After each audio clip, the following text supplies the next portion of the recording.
Hello and welcome to the Cultured Bumpkin and this reading of Pride and Prejudice by Jane Austen, chapter 28, a Southern style audiobook. So if you're a first timer and you like this kind of thing, definitely check out the other 27 chapters and, subscribe, like it, leave a review, that kind of thing. Excuse me. Also, check out the links below the video. I have some Jane Austen merchandise, hoodies, t-shirts, etc., that I designed. It shows Jane Austen in sunglasses, and it says incandescently cool. And it has the little Cultured Bumpkin logo like this. I don't know if you can see it on the sleeve. Anyway, real cool stuff. But enough of that. Let's get to chapter 28. Every object in the next day's journey was new and interesting to Elizabeth, and her spirits were in a state of enjoyment, for she had seen her sister looking so well as to banish all fear for her health, and the prospect of her northern tour was a constant source of delight. When they left the high road for the lane to Hunsford, every eye was in search of the parsonage, and every turning expected to bring it into view.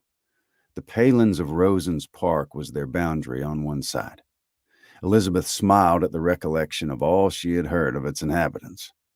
At length, the parsonage was discernible. The garden sloping to the ground, the house standing in it, the green pales and the laurel hedge, everything declared they were arriving. Mr. Collins and Charlotte appeared at the door, and the carriage stopped at the small gate, which led by a short gravel walk to the house, amidst the nods and smiles of the whole party.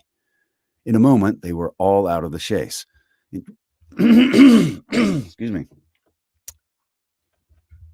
My most humble, dreadful apologies. In a moment, they were all out of the chaise, rejoicing at the sight of each other. Mrs. Collins welcomed her friend with the liveliest pleasure, and Elizabeth was more and more satisfied with the coming when she found herself so affectionately received. She saw instantly that her cousin's manner were not altered by his marriage.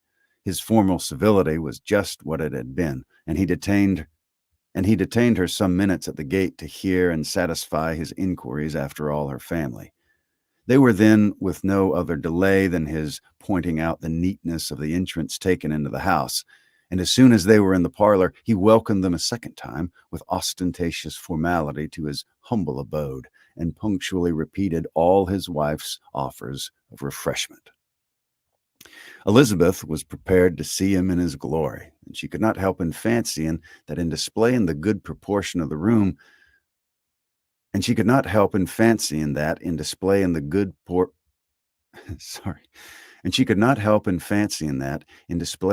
proportion of the room, its aspects and its furniture. He addressed himself particularly to her, as if wishing to make her feel what she had lost in refusing him. But though everything seemed neat and comfortable, she was not able to gratify him by any sigh of repentance, and rather looked with wonder at her friend that she could have been so cheerful with and rather looked with wonder at her friend that she could be so cheerful that she could have so cheerful an air with such a companion. When Mr. Collins said anything of which his wife might reasonably be ashamed, which certainly was not unseldom, she involuntarily turned her eye on Charlotte. Once or twice she could discern a faint blush, but in general Charlotte wisely did not hear. After sitting long enough to admire every article of furniture in the room, from the sideboard to the fender, to give an account of their journey and of all that happened in London, Mr. Collins invited them to take a stroll in the garden, which was large and well laid out, and to the cultivation of which he attended himself.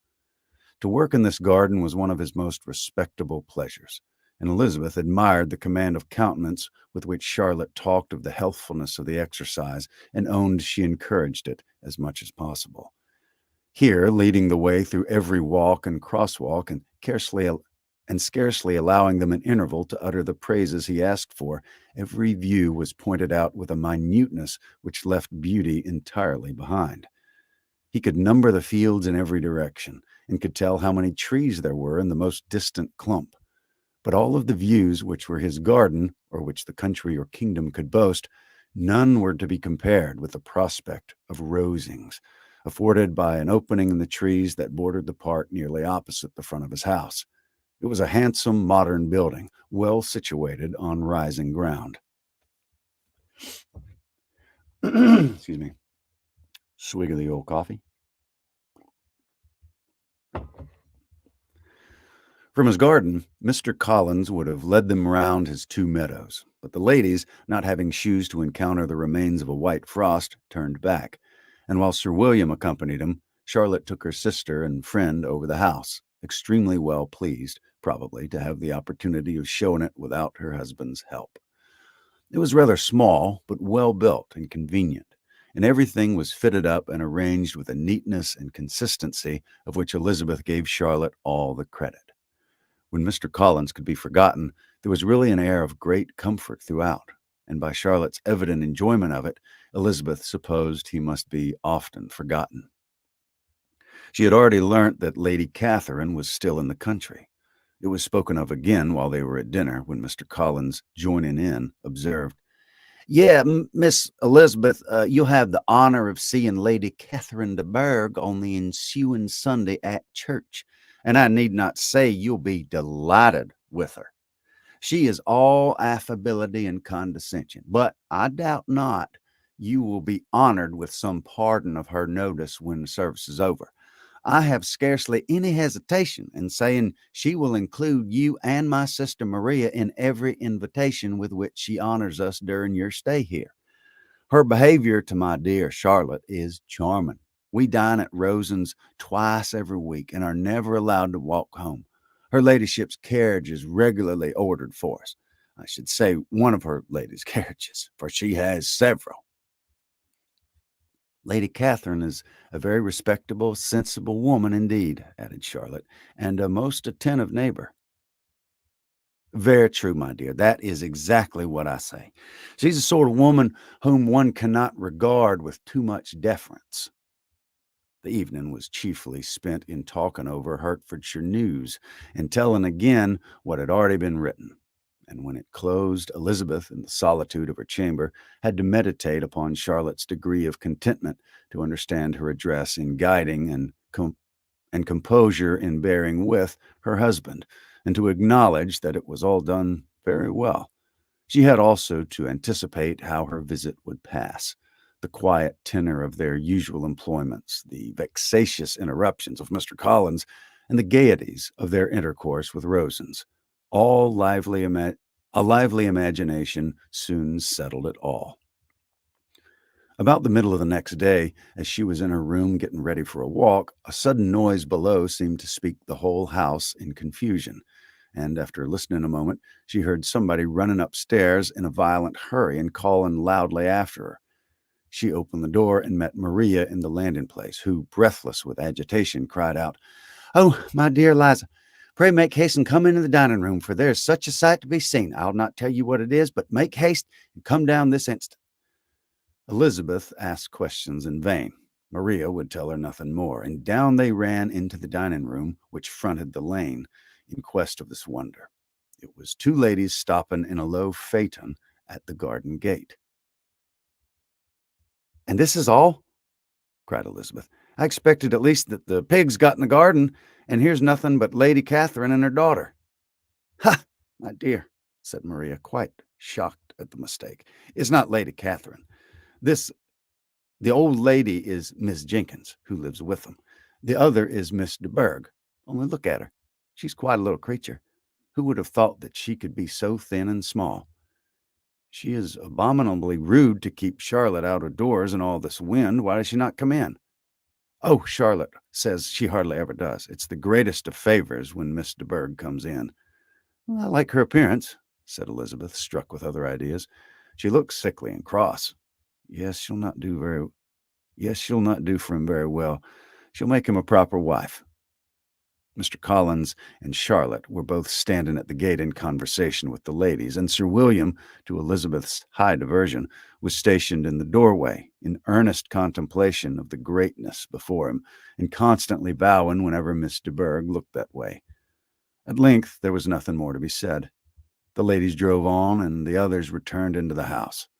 Mr. Collins no sooner saw the two girls than he began to congratulate them on their good fortune, which Charlotte explained by letting them know that the whole party was asked to dine at Rosen's the next day. Excuse me.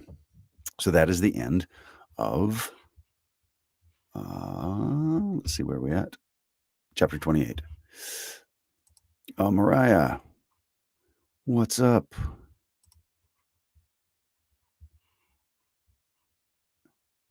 Yeah, I like that part about, I watched 2005 last night, actually. No, the night before last. Anyway, but I'm the same way. It was like she liked the situation she was in. She rolled her eyes a little bit, but I mean, she was happy. I like that. And hello, Jennifer. Glad you could catch this one. I am, I'll be doing some more soon. I'm streaming later today and later tonight, I think. So anyway, if you haven't voted in the poll, make sure you vote. Jane Eyre's in the lead for the next one because 28, we're almost halfway done with this. So anywho, thank you very much for dropping in. Good to see everybody. And whether you're live or catching the replay, I hope you'll subscribe and like this and check out some of the other stuff. So anyway, have a good one. Talk to you soon.